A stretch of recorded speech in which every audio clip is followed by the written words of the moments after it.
double opération pour ce patient. À un mois d'intervalle, la valve aortique calcifiée a été changée, puis un défibrillateur a été placé pour améliorer l'essoufflement. Ça fait 15 jours, c'est ça? Ça fait 15 jours, oui. Mais ça va nettement mieux. Hein. D'accord. Donc l'appareil, le défibrillateur, il surveille son rythme cardiaque en permanence. Et puis si jamais le rythme doit s'accélérer, l'appareil est capable de faire et le diagnostic et le traitement. 2 cicatrices pour l'installation du défibrillateur, aucune, en revanche, pour mettre la nouvelle valve aortique implantée en passant par les vaisseaux du pli de laine.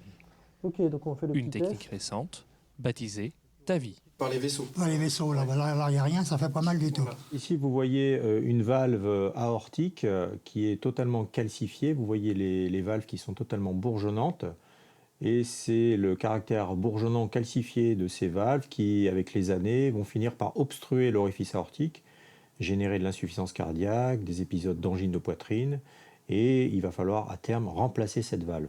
Il y a donc aujourd'hui 2 possibilités, soit la technique classique qui consiste à opérer le patient avec la réalisation d'une sternotomie, c'est-à-dire une grande ouverture du thorax.